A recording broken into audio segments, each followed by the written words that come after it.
নমস্কার। Channel vision নিবেদিত এবং ঝুমা মুখার্জি পরিচালিত এক ভিন্ন স্বাদের অনুষ্ঠান বঙ্গ ট্যালেন্টে আপনাদের সকলকে সুস্বাগতম। বন্ধু, আজকের পর্বে কি এসেছেন বলুন তো? আমি জানি শুধুমাত্র নামটা বললেই হবে, আর কিচ্ছু লাগবে না। উনি হচ্ছেন মন্দিরা মুখার্জি ব্যানার্জি। কারণ ওনার অনুষ্ঠান আমি জানি আপনারা ভীষণ ভালোবাসেন, তাই তো ফেসবুকে ঝুড়ি ঝুড়ি কমেন্ট করেন যে উনি আবার কবে আসবেন। তাই তো আপনাদের অনুরোধে এবং আমাদের অনুরোধে আজকে মন্দিরা দি আমাদের স্টুডিওতে হাজির। দিদি, আপনাকে বঙ্গ ট্যালেন্টে সুস্বাগতম। নমস্কার। আপনাকে যখন পেয়েছি তখন গান আবৃত্তি দুটোরই স্বাদ কিন্তু নেব। একদম শুরুটা কি দিয়ে? শুরুটা করতে চাইছি আমি রবীন্দ্রনাথ ঠাকুরেরই, কবিগুরু রবীন্দ্রনাথ ঠাকুরের একটি সঙ্গীত দিয়ে। বাহ, শুরুতেই রবীন্দ্রনাথ। হ্যাঁ, শুরু করুন তাহলে।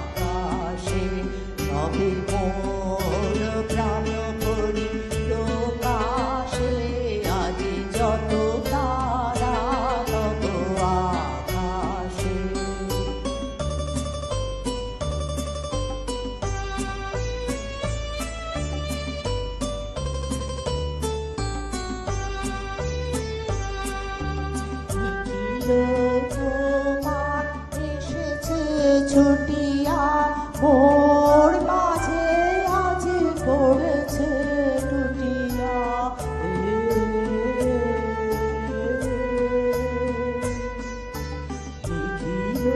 তোমার এসেছে ছুটিয়া ভোর মাঝে আজ পড়েছে টুটিয়া।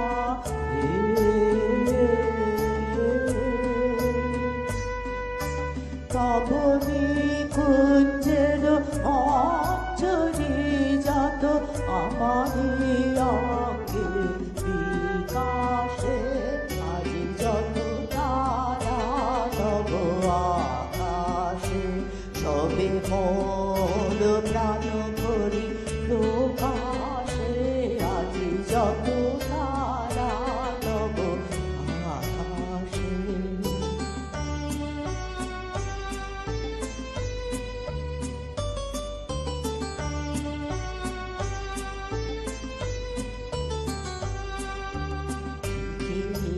গন্ধে যত আনন্দ রহিয়াছে এক গভীর গন্ধ আমার চিত্তে মিলিয়ে একত্রে তোমার মন্দিরের উচ্ছ্বাসে।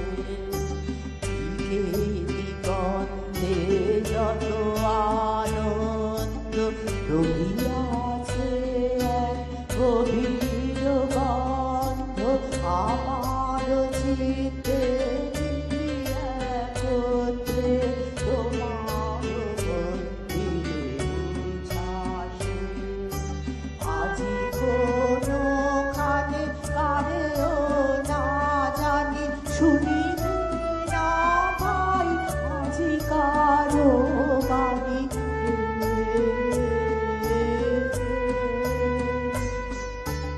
আজি কোনো খানে কারেও না জানি শুনিতে না পাই আজি কারো বাণী।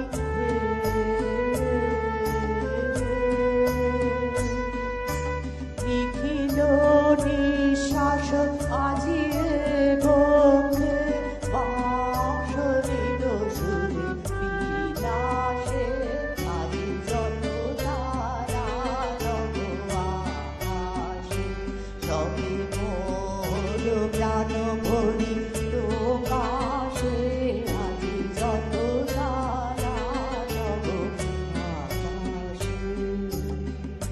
দারুণ, মানে প্রথম গানেই বাজি মাত, সত্যি। আর আমরা তো রবীন্দ্রসঙ্গীত ছাড়া ভাবতেই পারি না। ভাবতেই পারি না, এবং কবিগুরু ছাড়া আমাদের কিছুই চলবে না। কিছুই চলবে না। অনবদ্য উপস্থাপনা দিদি, একদম অনুষ্ঠান জমে গেছে শুরুতেই। এরপর কি হবে, একটা কবিতায় যাই? হ্যাঁ, যা বলবেন। কি শোনাবেন বলুন? আমারই লেখা একটি কবিতা। আপনার লেখা? হ্যাঁ। বাহ, তাহলে তো দারুণ হবে। শুরু করুন তাহলে। নীলখাম। হাজার ব্যস্ততার মাঝেও তোমার জন্য নীলখামে তুলে রাখি একটু সতেজ নির্মল দীর্ঘশ্বাস। প্রতিটি ক্ষণ হিম হয়ে যাওয়া হৃৎপিণ্ডটা তোমার কল্যাণে ব্যস্ত রাখি। সমুদ্রের গভীরতার দ্বন্দ্বে ঢেউগুলো নিজের অস্তিত্ব হারিয়ে ফেলে।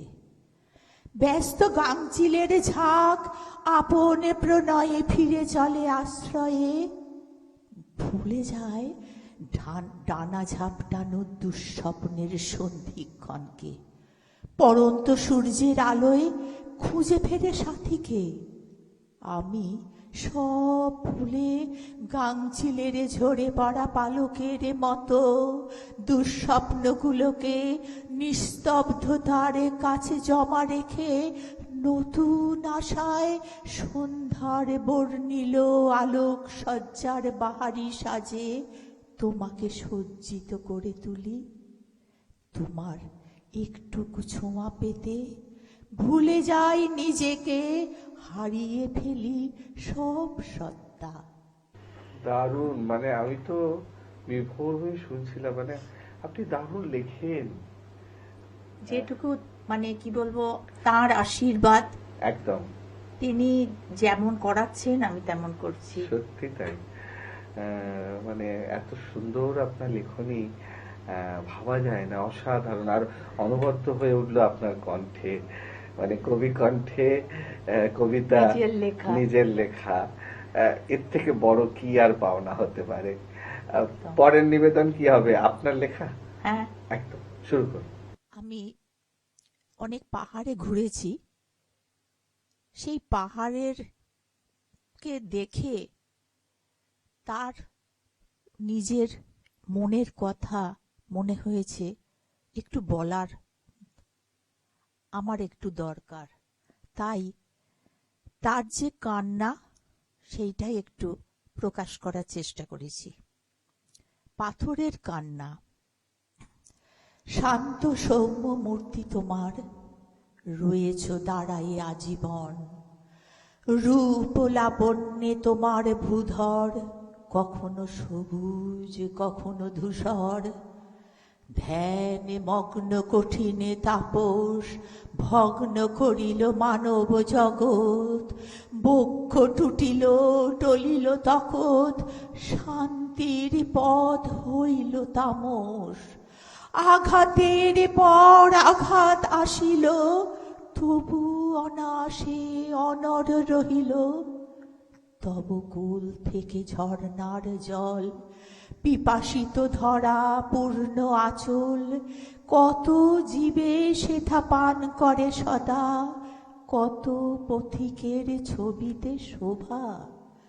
কত যে আহার কত না বাহার, শিখিল না কেউ ধৈর্য তাহার। ক্ষত থেকে তার রক্ত ঝরিছে, গুমরি গুমরি কাঁদিয়া মরিছে।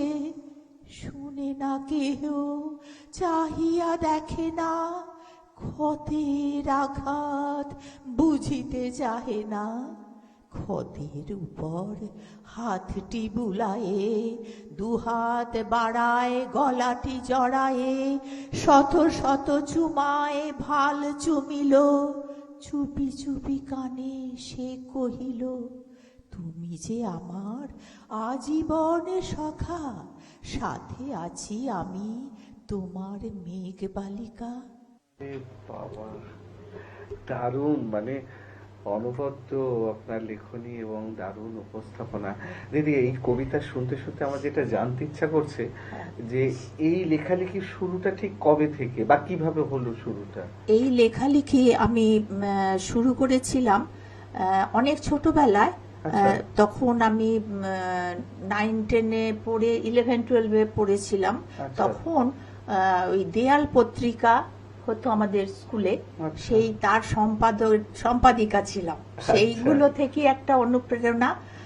আর আমার দিদি এবং আমার বাবা এসব খুব ওই লাইনেই ছিলেন, লিখতেন।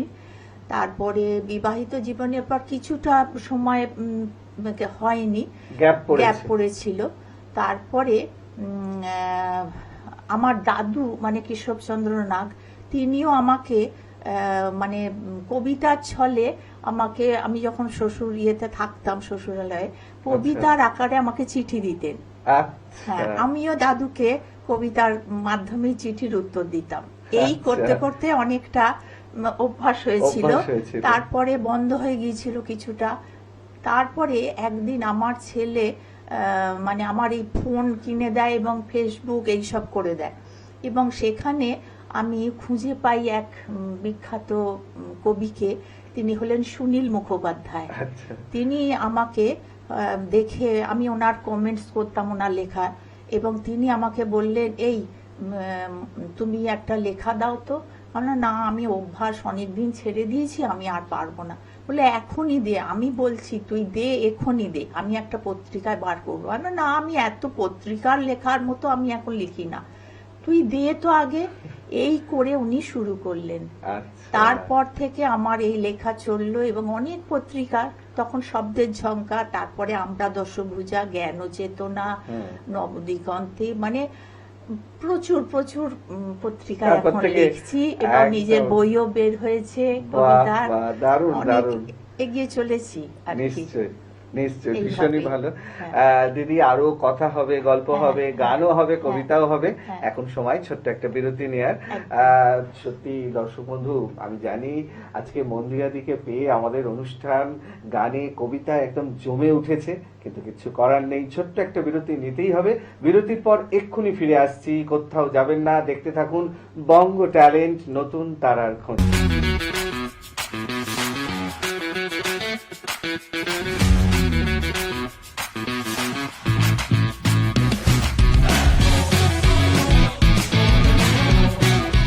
বিরতির পর আবারও ফিরে এলাম আপনাদের প্রিয় অনুষ্ঠান বঙ্গ ট্যালেন্টকে সঙ্গে নিয়ে, আর সঙ্গে আছেন মন্দিরাদি। দিদি, আপনার সাথে কথা তো হচ্ছিলই আপনার লেখালেখি নিয়ে। এবারে কি একটা গান, সঙ্গীত? হ্যাঁ, এরপর আমি দুটো নজরুল গীতি গাইবো। আচ্ছা, একটা গান হোক, তারপরে কবিতা, শেষে আরেকটা গান হবে।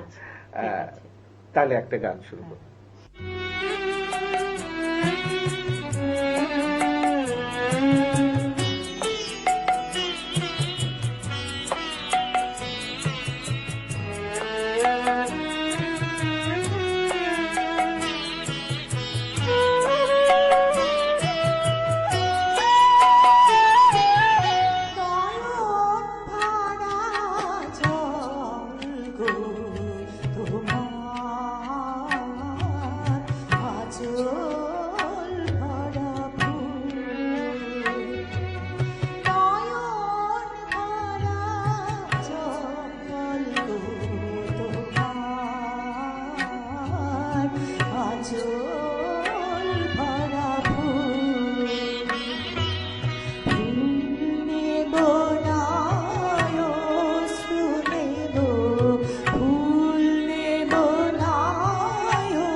পাওয়ার সাহায্যে জাগে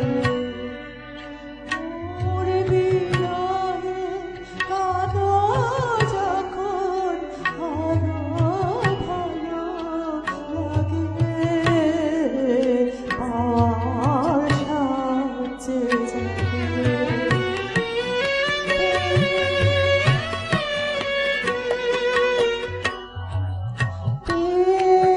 তোমায় যদি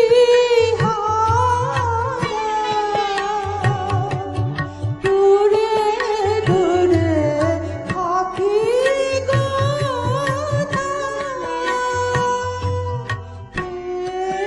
তোমায় যদি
আহা দিদি কি বলবো, অসাধারণ অনবদ্য শোনালো।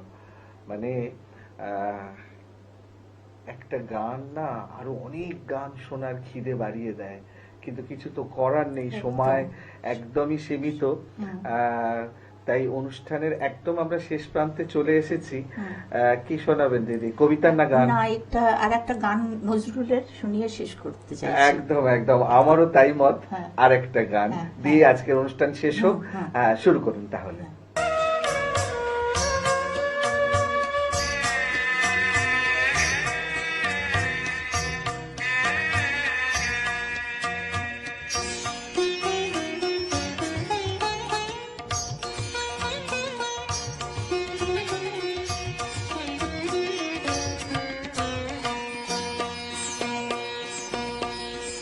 মোর ঘরে এলে মনোহর নব নব নব নব নব নব শ্রাবণ মেঘে নাচে নটবর শ্রাবণ মেঘে নাচে নাচে নাচে শ্রাবণ মেঘে নাচে নটবর নব ঝম ঝম ঝম নব ঝম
কি বলবো, অসাধারণ, মানে স্পিচলেস, আমি কিছু বলতে পারছি না। অসাধারণ, ধন্যবাদ। মানে যেমন কবিতা তেমন গান, আপনাকে পেয়ে একদম অনবদ্য হয়ে জানি উঠেছে না আমাদের কতটুকু অনুষ্ঠান। পারলাম, চেষ্টা নিশ্চয়ই। করলাম। একদম একদম চেষ্টাটুকুই আমরা করতে পারি।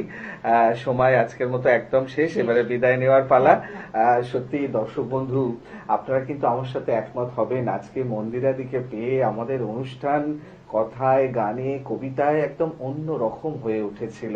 খুব সত্যি কথা বলতে এরকম একটা অনুষ্ঠান শেষ করতে ইচ্ছা করে না, বিশ্বাস করুন, কিন্তু কিছু তো করার নেই, সময় একদম শেষ, বিদায় নিতেই হবে। তবে বিদায় নেওয়ার আগে সেই গুরুত্বপূর্ণ কথাটা আবারও বলে যাই, আপনারাও যদি আমাদের এই অনুষ্ঠানে অংশগ্রহণ করতে চান তাহলে দেরি কেন, চট করে আপনাদের একটা পারফরমেন্সের ভিডিও আমাদেরকে হোয়াটসঅ্যাপ করে দিন। আর সেই ভিডিও যদি আমাদের ভালো লাগে তাহলে আপনারাও চলে আসতে পারবেন আমাদের এই অনুষ্ঠানে অংশগ্রহণ করতে। আমাদের হোয়াটসঅ্যাপ নাম্বার 9804272808। তাহলে দর্শক বন্ধু, আজকের মতো বিদায়, আবারও দেখা হবে আগামীকাল ঠিক এই সময়ে। ততক্ষণ পর্যন্ত বিদায় বন্ধু।